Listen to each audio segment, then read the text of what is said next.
Late autumn, 1944, November 2, over the snow-dusted fields of central Germany, just west of Merseburg. The air is thin and razor cold at 28,000 feet.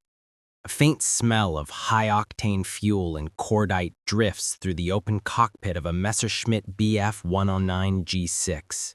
Oberleutnant Günther Rall, holder of 275 victories, eases back on the stick, scanning the pale horizon. For a moment, the sky is empty, almost peaceful. Then, from the west, a low metallic murmur rises, steady as distant surf. It grows into a rolling thunder that vibrates in the bones. Against the pale sun appear hundreds upon hundreds of silver specks, glinting like thrown diamonds. The P-51 Mustangs of the United States 8th Air Force have arrived. This was the day the Luftwaffe's last illusion shattered.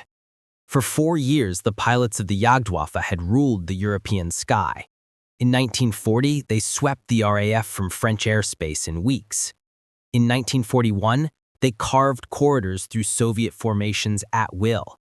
Even in 1943, when the American heavies first came, the German fighter arm believed numbers could be matched by skill, that a few hundred elite experten could blunt thousands of bombers.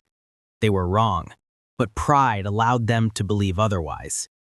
By the autumn of 1944, that pride met the reality of American industrial democracy made airborne. The 8th Air Force had planned Operation Argument, Big Week, in February, yet weather delayed the full reckoning. Now, 9 months later, the reckoning came without mercy. On November 2 alone, 1,113 heavy bombers escorted by 917 fighters crossed the Reich border. More than half those fighters were P-51 Bs and Ds, each carrying drop tanks that let them roam from Berlin to Munich and back.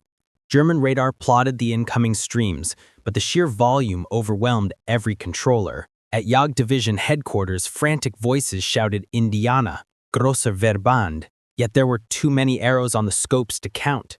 Günther Rall led 30 Bf 109s upward from Ryan Airfield. Fuel was rationed to 250 liters per sortie. Many pilots flew with one eye on the gauge. Their opponents flew with full internal tanks plus 2 75-gallon drop tanks, giving the Mustangs 8 hours of loiter time. When Rall's Schwarm reached altitude, he saw not a formation, but a moving wall of aircraft stretching from horizon to horizon, tiered in perfect boxes, sunlight flashing from 1,000 propellers. For the first time in his 621 missions, he felt something close to awe. The symbolic object that day was not a weapon, but a sound. The low, continuous growl of Merlin engines, Packard-built Rolls-Royce Merlins, rolling across the sky like the voice of an ocean that had no shore. To the young German pilots who had grown up on the snarl of the Daimler-Benz, that sound was alien, inexhaustible, almost insulting in its calm abundance. It said, without shouting, that the factories of Detroit and Inglewood would never stop, that every lost Mustang would be replaced before the wreckage cooled, that democracy, for all its messiness, could outproduce tyranny when the stakes were survival. Combat reports from both sides are chillingly precise. I.JG3 claimed 12 P-51s, American records only admit 4. In return, the Mustangs and their Thunderbolt brethren shot down or damaged beyond repair 47 German fighters in the Merseburg-Leipzig area alone. Oberfeldwebel Heinz Knoop, another experten with 50 victories, watched his wingman spiral down in flames and wrote that night, "They come like locusts, and behind them come more. We kill 4, 10 arrive. We are bleeding to death in the sky." The emotional turning point came not in the fury of dogfights, but in the lulls between them. German pilots forced to land and refuel under bombing looked up to see fresh waves of Mustangs orbiting overhead at will, pilots waving casually as they waited for the next bomber stream. One lieutenant from JG-27, captured weeks later, told his American interrogator that he had wept in his cockpit, not from fear of death, but from the sudden, crushing realization that courage no longer mattered, skill no longer mattered, only arithmetic mattered, and the arithmetic belonged to the enemy. By December 1944, the Luftwaffe Day Fighter Force was effectively finished. From a peak of almost 2,400 single-engine fighters in mid-1944, operational readiness fell to fewer than 400 by March 1945. The P-51 did not win the air war alone.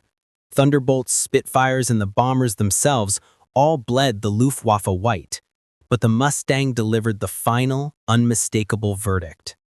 It could accompany the bombers all the way to Berlin, shoot down the interceptors, strafe the airfields on the way home, and still have fuel to chase trains for sport.